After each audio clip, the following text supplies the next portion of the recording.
Então, nesse instante, vamos unindo os nossos corações, em nome do Mestre Jesus, cumprimentando as equipes de André Luiz, de Emmanuel, que já estão aqui junto conosco para esse estudo.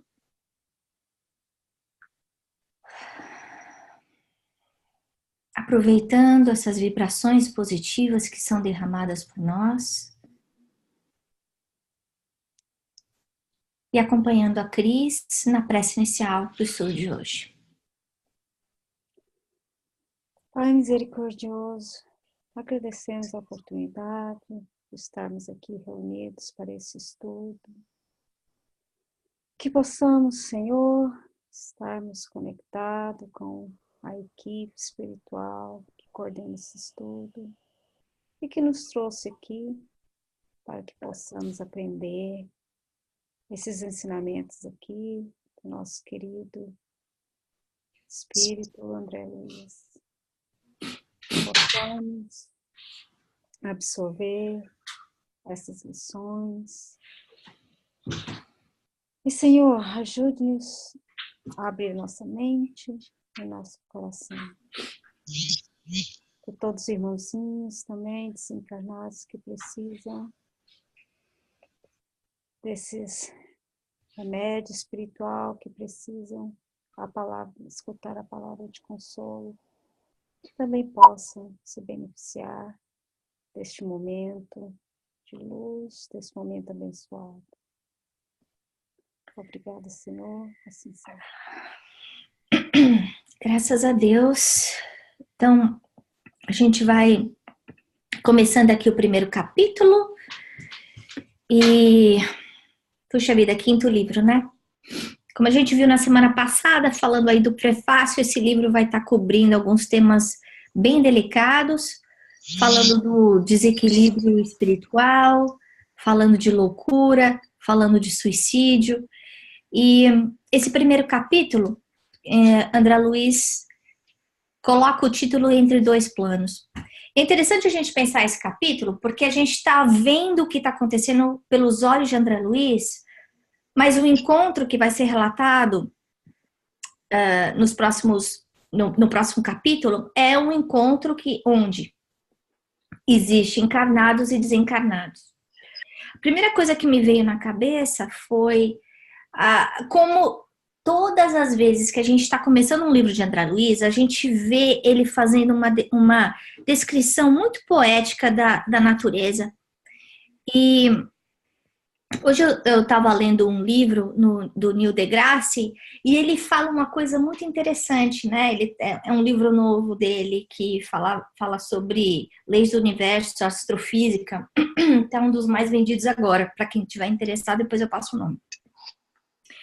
E ele fala das leis do universo, dizendo assim na Terra como no céu. Eu achei tão interessante isso, porque é exatamente o que a gente está vendo de André Luiz.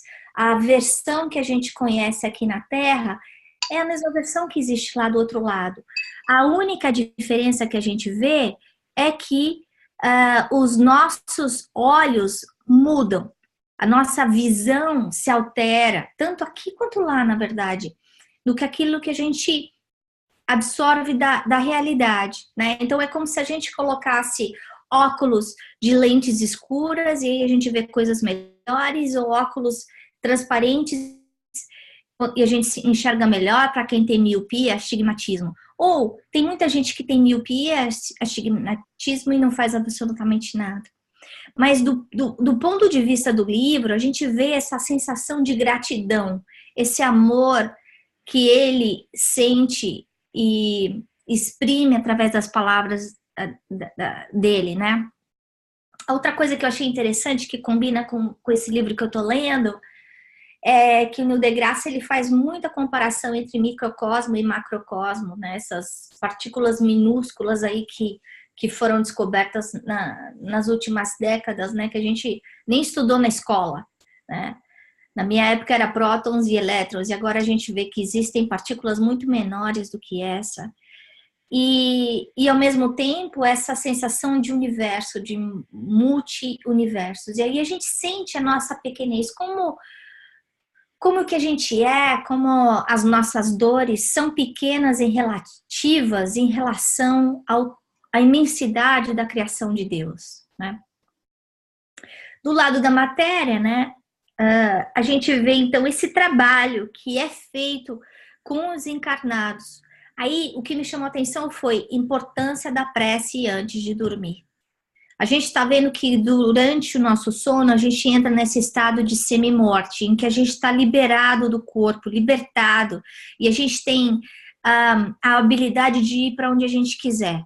Então, quando a gente pensa em sonhos bons, em pesadelos, ou quando a gente escuta conselhos positivos, a gente sabe que nós guardamos dentro do cérebro, e mais para frente a gente vai ter um capítulo especificamente sobre o cérebro, e que a gente só consegue absorver parte, filtrar parte do que a gente aprendeu durante o sono por causa da limitação do nosso instrumento cerebral, né? A mente está no espírito, o corpo está e o corpo é a residência do instrumento, do cérebro.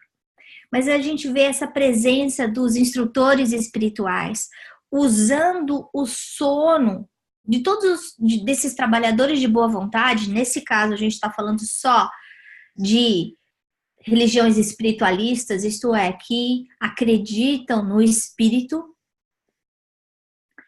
não espíritas necessariamente, mas espiritualistas,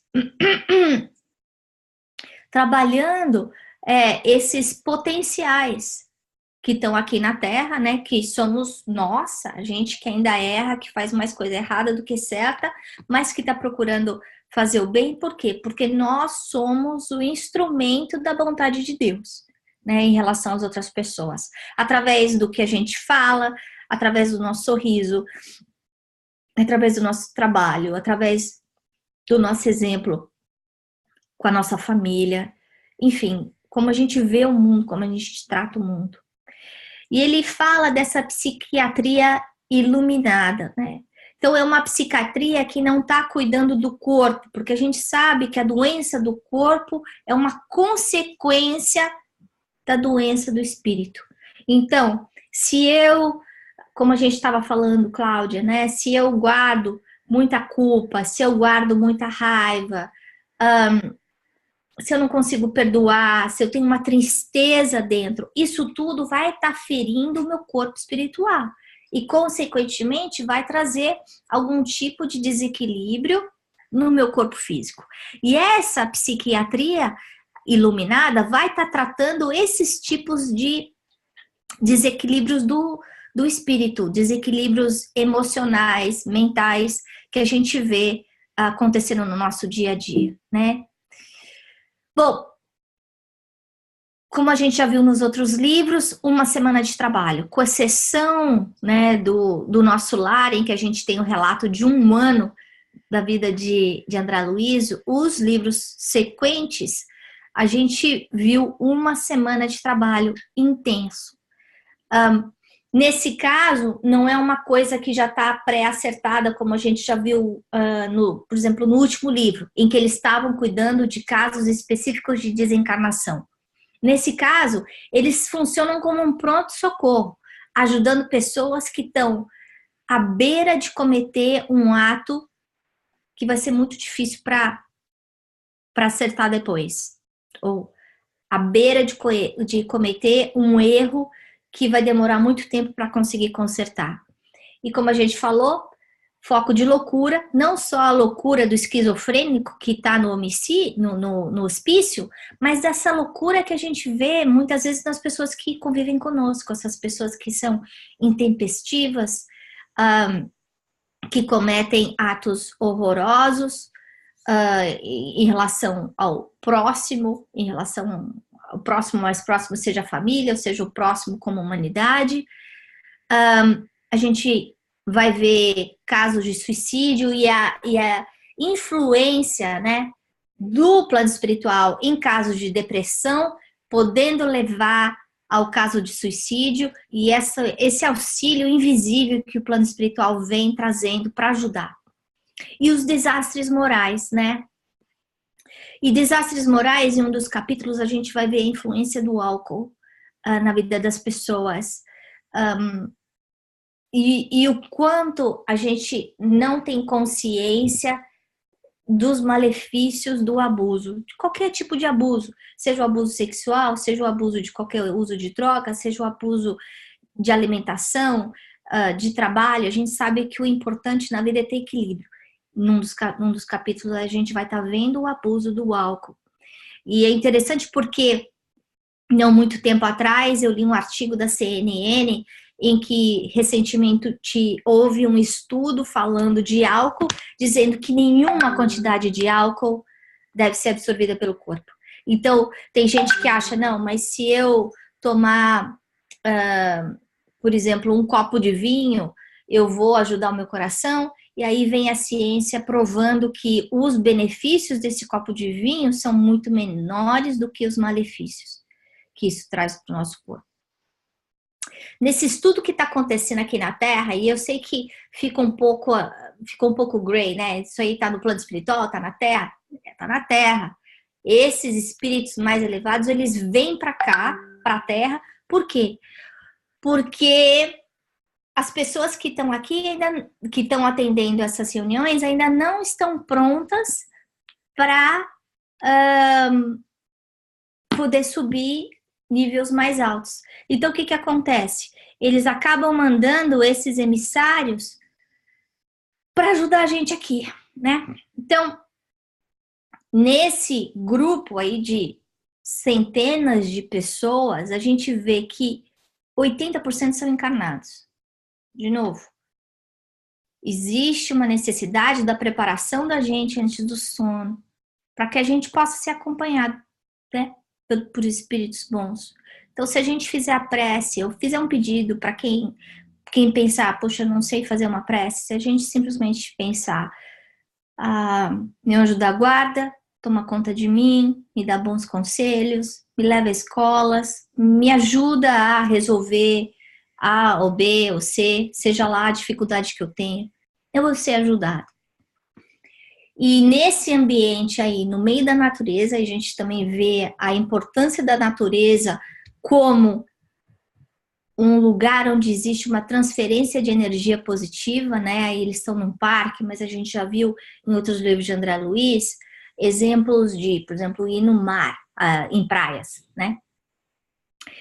A gente vê que existe essa energia da natureza que pode enriquecer o nosso bem-estar. Então, quando a gente estiver aqui também, a gente lembrar disso, né? Então, em vez de ir para o shopping, se a gente está triste, fazer uma caminhada num lugar bonito, né? Ou ler um bom livro, alguma coisa que leve a nossa mente para um estado diferente, né? Do que a gente está, menos imediatista, como, por exemplo, ir comprar um sapato novo. E por causa da qualidade do pensamento desses espíritos que estão lá, dos desencarnados, a gente vê uma aura de tranquilidade, de felicidade, de energia, de luz, que a gente pode trazer para o nosso lar, né? Se a gente lembrar também dos livros anteriores, a gente vê que o nosso comportamento, a qualidade do nosso pensamento reflete diretamente na qualidade e na paz, não só a nossa paz interior, mas a paz do nosso lar. De como a gente consegue impregnar as paredes da nossa casa, os objetos da nossa casa, influenciar as pessoas que convivem conosco através não só dos nossos atos, mas através dos nossos pensamentos.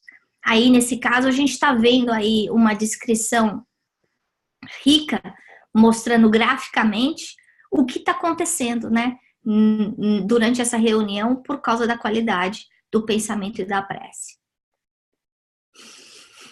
E aí a gente vê, então, esses dois personagens novos, Eusébio e Calderaro. E também, semelhante aos livros anteriores, a gente vê que existe esse mentor de uma graduação mais alta, que vem fazer algum tipo de explanação, e existe o assistente, o trabalhador que está vindo aqui na Terra para ajudar, né, durante uma semana. André Luiz fala muito da beleza da Lua e comparando aí, pensando, puxa vida, né? Quantas civilizações já viu? E aí, se a gente for pensar aí a história da humanidade voltando 10 mil anos, ou desde o primeiro exemplo que se achou aí do Homo sapiens há 200 mil anos, somos nós aqui. Então, quer dizer, que tem 200 mil anos que a gente está aí ainda cambaleando no nosso progresso. Claro, se a gente olhar para trás e comparar com os homens das cavernas, nós evoluímos muito, principalmente do lado intelectual, do lado da ciência. Se a gente for pensar esses últimos 10 anos, ou os últimos 20 anos, a evolução, o progresso que aconteceu, por exemplo, em termos de conhecimento do cérebro, ou o conhecimento em relação à parte de tecnologia, é inacreditável. A gente vê hoje avanços da ciência que acontecem em 2 anos que até 20 anos atrás eram absolutamente desconhecidos. Então, a velocidade com que as coisas, com esse conhecimento tá aparecendo, está aumentando muito, cada vez mais.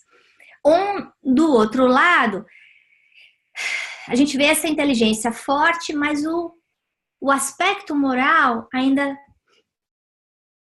titubeando. As pessoas ainda não conseguem olhar as pessoas, nós, incluindo eu, a gente ainda tem dificuldade de olhar a humanidade como uma família espiritual, né? A gente ainda tem dificuldade de controlar os nossos pensamentos, de não sentir raiva, de não sentir inveja. A gente tem dificuldade de perdoar. A gente tem dificuldade de achar bom quando alguém que a gente não gosta está sofrendo.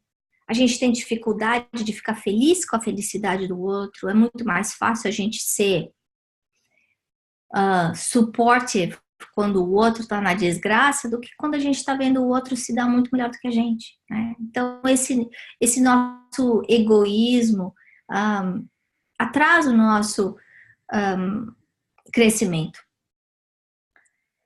No caso, aí a gente está vendo que as lições que a gente precisa viver já foram fornecidas, né? Iniciadas com Moisés há 5 mil anos e depois com Jesus há 2 mil anos, né? Então é a lição que da valorização da família, de não roubar, de não mentir, de amar os pais. E depois Jesus vindo aí, envolvendo esses 10 mandamentos que foram trazidos por Moisés, com amor. Então, a gente fazer para o outro, ou a gente não fazer para o outro aquilo que a gente não gostaria da gente. Para a gente saber amar o outro e se amar também. E a gente vê pela psicologia que a única forma de eu saber amar o outro é se eu souber me amar. E esse saber me amar é cuidar do meu corpo e do meu espírito. Então, não adianta eu me preocupar em dar o remédio para o cachorro, dar o remédio para o meu filho, se eu não tomo remédio. Não adianta eu me preocupar com a dieta do meu filho se eu continuo comendo bobagem, porque eu não estou sabendo me amar. Eu vou estar, de alguma forma, infringindo, lesando a minha saúde. Da mesma forma, eu não vou saber perdoar o outro se eu não souber me perdoar.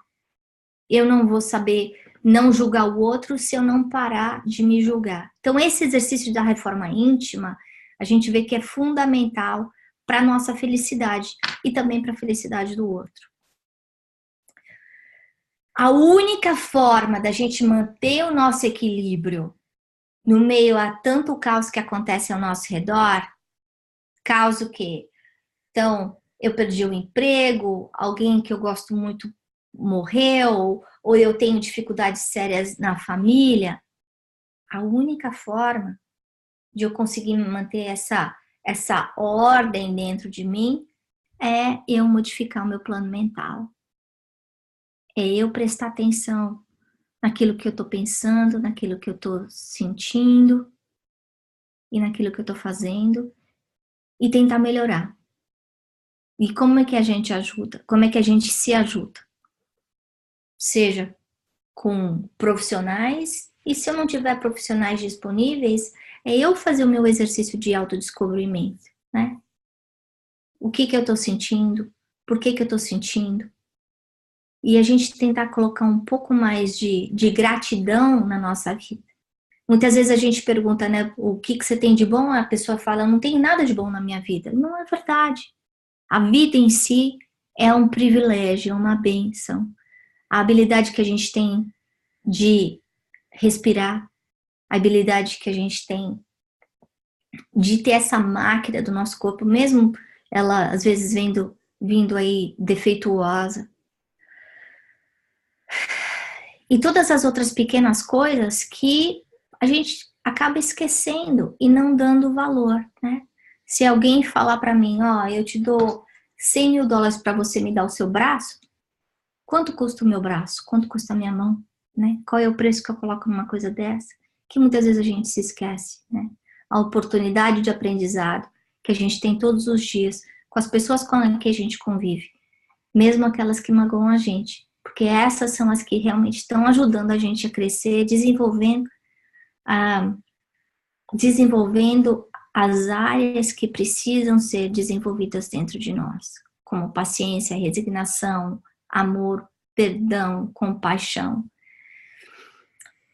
A outra coisa que a gente vai ver nesse livro e falando nesse capítulo é a preparação urgente de nós enquanto aqui na Terra.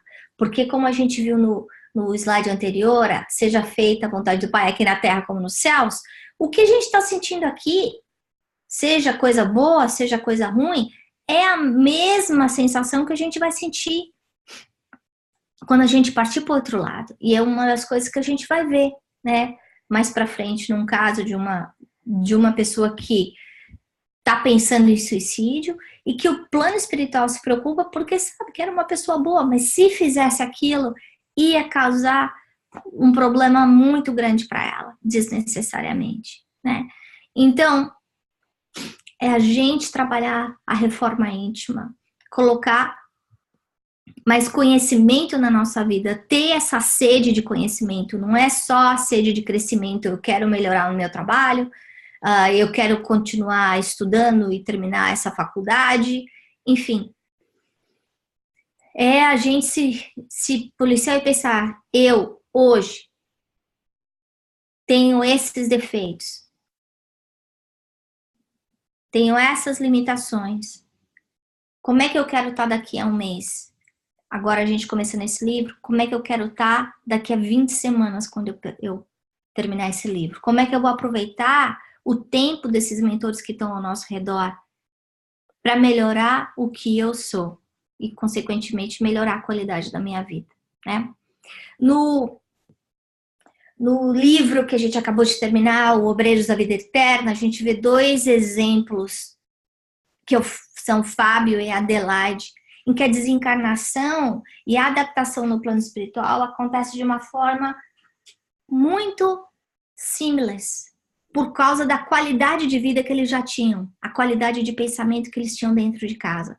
Então a gente já viu no livro passado 5 casos, só 2 deles, apesar dos 5 serem pessoas boas, 4 desencarnam, só 2 a gente vê que conseguem fazer essa transformação do mundo material para o mundo espiritual de uma forma tranquila.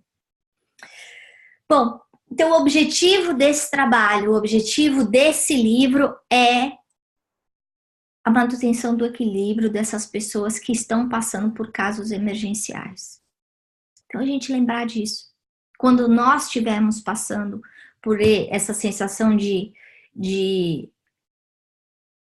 fio esticado que a gente acha que não vai aguentar, a gente lembrar que nós não estamos sós.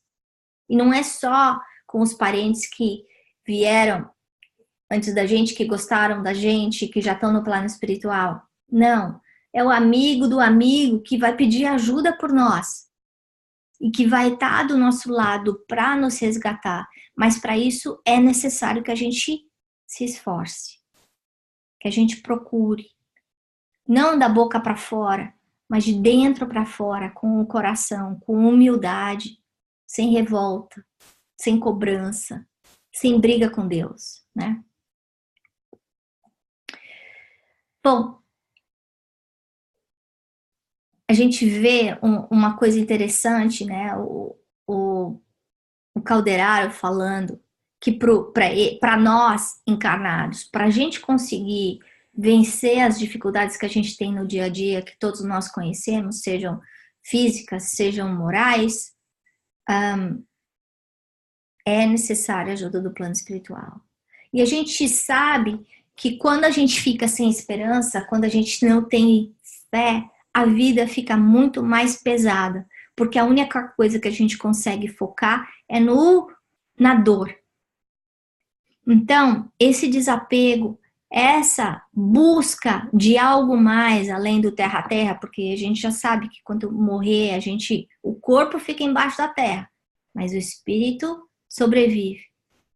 A gente lembrar que o plano espiritual está dando sobreguarda para a gente, auxiliando a gente nesse crescimento. Nós nunca estamos sozinhos.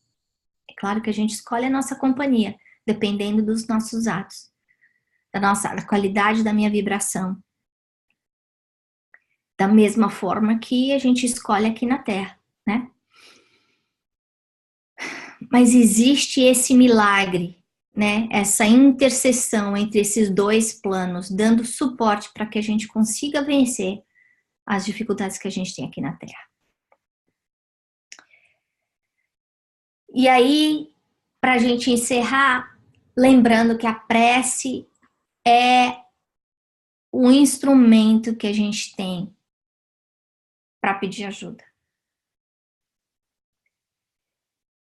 Muitas vezes a gente pensa, não, eu não tenho mais nada para fazer, agora é só rezar. Não, a gente tem que fazer o contrário. A gente tem que começar rezando, começar pedindo ajuda. Porque a nossa habilidade de visão da realidade é muito pequenininha. E a gente precisa de uma mão aí para segurar a gente.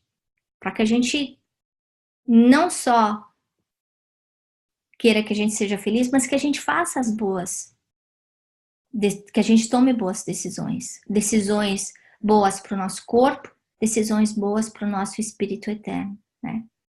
Então, quando Jesus falou, batei na porta e ela vai se abrir, pedir e obtereis, a gente lembrar que se nós, como pais, se a gente é um pai, uma mãe, na média, claro que existem aí diferentes espectros de pais e mães, se o nosso filho pedir água, a gente não vai dar pedra. A gente vai estender a mão para ajudar. Da mesma forma, Deus, muito mais, porque o amor que a gente conhece é um amor muito relativo, muito limitado, e o amor de Deus é o amor infinito, é o amor perfeito. Então, a gente lembrar disso, que toda vez que a gente bater, toda vez que a gente bater na porta, toda vez que a gente pedir ajuda, a ajuda vai vir por caminhos que a gente desconhece. Mas é que aí depende da gente mudar de sintonia e partir para um comportamento diferente, né? Então, para encerrar o estudo dessa noite, como a gente sempre faz, eu coloquei aí umas coisinhas para a gente refletir durante essa semana, né? Primeira prece. Será que teve algum momento na nossa vida que a gente sentiu que a prece ajudou a gente? Ajudou não porque mudou a realidade do que estava acontecendo ao nosso redor, mas porque mudou aquilo que a gente estava sentindo dentro de nós. E se esse é o caso, qual a importância da prece e quanto que eu coloco essa prece, não a prece decorada, mas a prece sentida dentro do meu dia a dia? Outra coisa que eu gostaria que a gente refletisse essa semana é a bondade de vida. Como é que ela se expressa na vida da gente? Pode ser através da natureza, pode ser através de amigos, Pode ser através do nosso trabalho, através da nossa saúde, através das dificuldades que a gente tem. Porque nós, como pais, a gente sabe que falar não para os nossos filhos muitas vezes é muito mais importante e muito mais difícil do que falar sim, mas é necessário. Então, a gente colocar um pouco esse sentimento de gratidão, de coisas boas, pensar, fazer uma listinha, refletir antes de dormir 3 coisas boas que aconteceram no nosso dia, 3 coisas boas que a gente tem na nossa vida, porque quanto mais gratidão a gente colocar dentro de nós, mais feliz a gente vai ter e mais aberto a gente vai estar para todas as coisas boas do universo. Outra coisa que eu queria que a gente refletisse é, no próximo capítulo a gente vai estar falando de desastres morais. O que será que são esses desastres morais que ele está se referindo?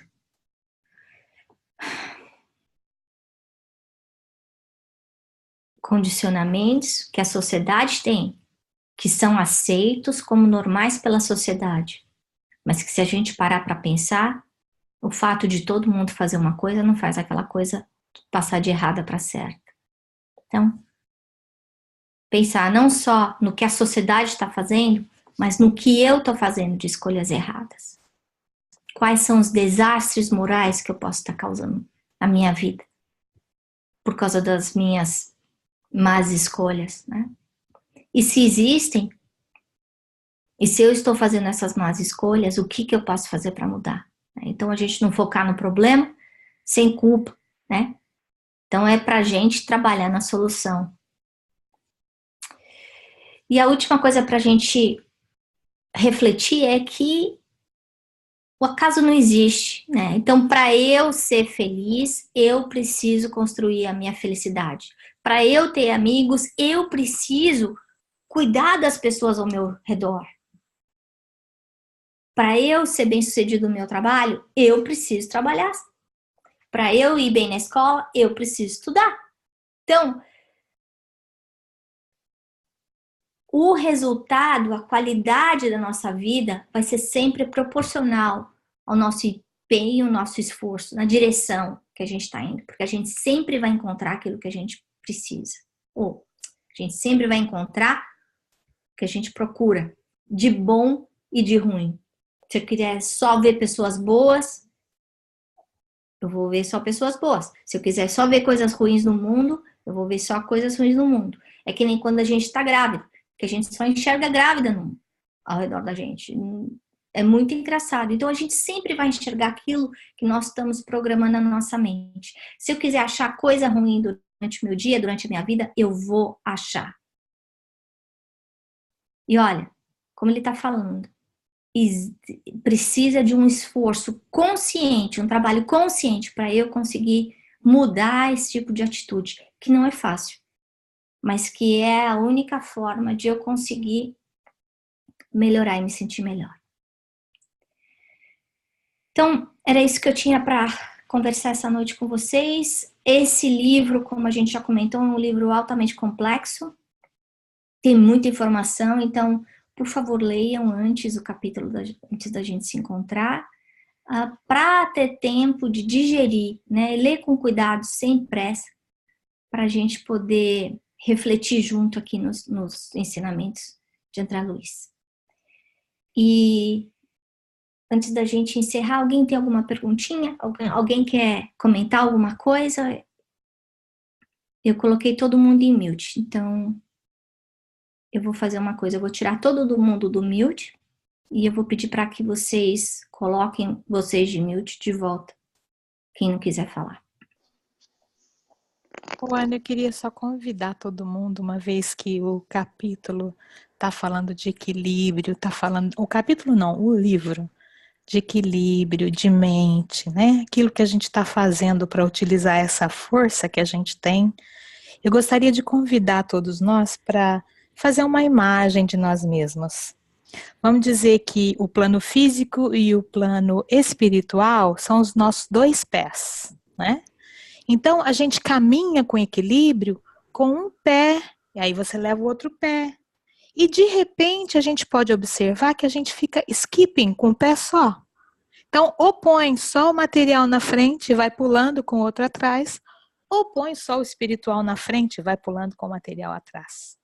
Então, o que a gente consegue perceber de André Luiz e dessa equipe maravilhosa é que eles querem que a gente tenha esse equilíbrio, que a gente não fique, né? Porque a gente precisa trabalhar, porque você precisa morar, você precisa pagar suas despesas. Então, não é dar voz só para o material, mas todas as vezes durante o dia que a gente tiver uma oportunidade de sair da figura que a gente está passando, que a gente está convivendo, e observar se a gente está fazendo esse controle de pôr um pé na frente e trazer o outro junto para o nosso equilíbrio, né? Vamos ver o que a gente consegue aí no livro, que tem muita coisa boa a seguir. Era Muito, só isso. muito legal o comentário, Cláudia. Obrigada. De nada. Alguém mais quer comentar alguma coisa antes da gente encerrar?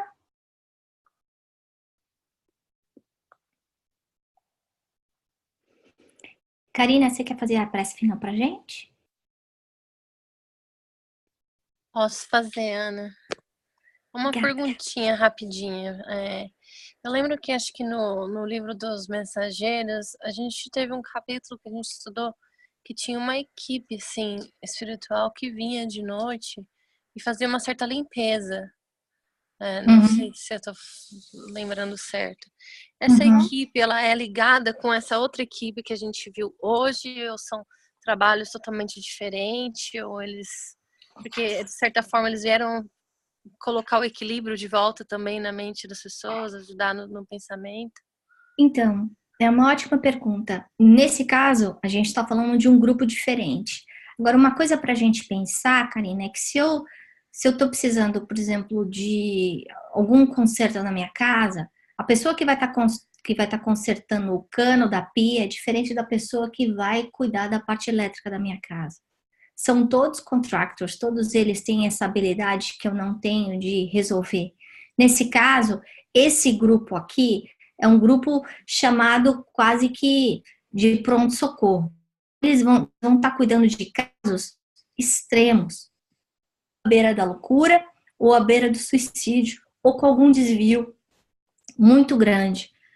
Algum desvio muito grande, que eu digo, à beira de um desastre moral que estaria tendo um impacto muito grande durante várias encarnações, né? Então, um pouquinho diferente, mas, claro, a gente vê esse grupo aí emergencial aparecendo para tirar a gente do sufoco numa hora extrema, mas ao mesmo tempo existe esse grupo de mensageiros aí, como você mesmo falou, que cuida da gente, que visita a nossa casa, que se a gente faz evangelho no lar na nossa casa, se a gente trata a nossa casa com amor, as pessoas que convivem conosco com amor, a gente viu já nos livros de André Luiz que o nosso lar, a nossa casa, funciona como reduto, como hub para os benfeitores espirituais quando eles vêm a trabalho. Então, a gente precisa se preparar, precisa preparar o nosso lar. E aí a gente vai receber cada vez mais mensageiros, né? E mais ajuda quando a gente precisar. Entendi, obrigada. Vamos fazer oração então? Mais alguém tem algum comentário? Bom, então o Gabriel tá aqui com a mamãe, não conseguiu esperar lá no outro quarto. A gente vai fazer oração junto, né, Felipe? Quer falar alguma coisa? Que a mamãe fala assim. Então, tá. Fecha o olhinho, vamos fechar o olhinho. Vamos fechar os nossos olhos, respirar fundo. Agradecer a Deus essa oportunidade de estarmos aqui reunidos hoje, cada um no seu cantinho, mas conectados pelo coração, pelo pensamento. Agradecer a equipe espiritual que também está conectada com a gente, que veio para dar esse auxílio, para abrir o nosso pensamento, as ideias e, de certa forma, ajudar a fazer essa limpeza, esse equilíbrio. Agradecer essas equipes que vêm ajudar a nós, né? Todos nós que podemos estar à beira desses desastres morais, essas equipes que trabalham incessantemente e que fazem toda a diferença no mundo material e principalmente espiritual. Obrigada, Jesus, por essa oportunidade. Abençoe as nossas casas, as nossas famílias. Nos dê toda a energia necessária para essa semana. Que esses ensinamentos vão com a gente para essa semana e dê frutos. Que assim seja, com a graça de Deus, Pai. Que assim seja. Graças a Deus.